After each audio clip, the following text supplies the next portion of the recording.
नमस्कार, मैं आयुष त्रिवेदी मृदुभाषी में आपका स्वागत करता हूं।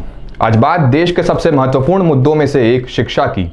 दरअसल कोरोना के चलते भारत एक लंबे लॉकडाउन के दौर से गुजरा। सब कुछ एक समय के लिए थम गया और जो जहां था वो वहीं रुक गया। उसके बाद आया अनलॉक का दौर। एक एक करके देश के सभी सेक्टर्स में ढील बरतते हुए छूट दी गई। मकसद देश की अर्थव्यवस्था को फिर से पटरी पर लाना था।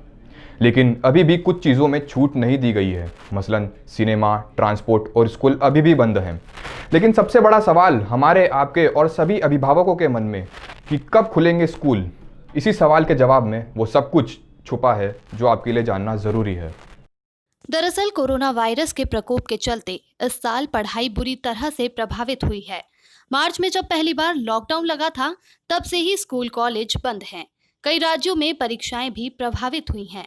नया सत्र शुरू हो गया है और ऑनलाइन शिक्षा पद्धति के तहत ज्यादातर स्कूलों में ऑनलाइन पढ़ाई हो रही है। जब नरेंद्र मोदी सरकार ने अनलॉकिंग की प्रक्रिया शुरू की, तो यही सवाल बार बार सामने आ रहा है कि स्कूल कब से खुलेंगे।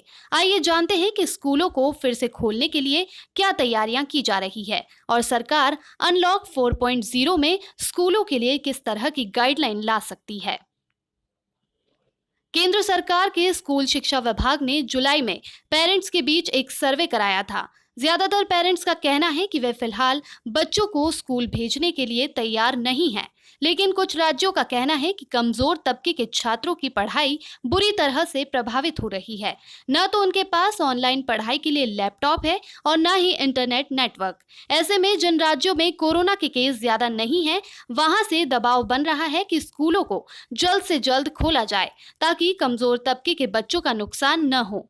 कोविड-19 मैनेजमेंट के लिए स्वास्थ्य मंत्री हर्षवर्धन के नेतृत्व में बने मंत्री समूह से जुड़े सचिवों के समूह ने एक प्लान बनाया है।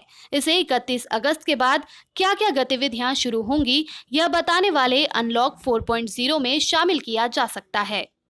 वहीं देश में स्कूलों को खोलने के लिए स्विट्जरलैंड मॉडल की बात हो रही है। दरअसल सचिवों के ग्रुप ने स्विट्जरलैंड मॉडल को अपनाने का फैसला लिया है। इसमें थोड़ा बदलाव किया है।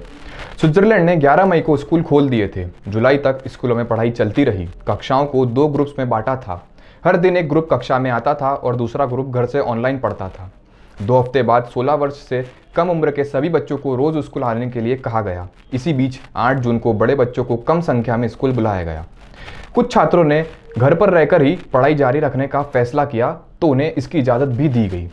स्विट्जरलैंड सरकार ने 16 वर्ष से कम उम्र के बच्चों को सोशल डिस्टेंसिंग के लिए मजबूर नहीं किया, लेकिन बड़े बच्चों को 6 गज की दूरी का पालन करवाया गया।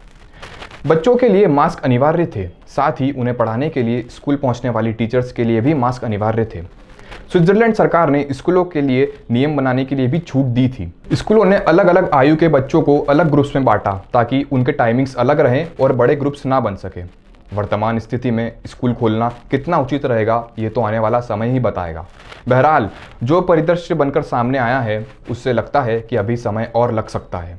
धन्यवाद। आप बने रहिए मृदुभाषी के साथ। ताज़ा खबरों के लिए हमारे चैनल को सब्सक्राइब कीजिए, लाइक कीजिए और शेयर कीजिए।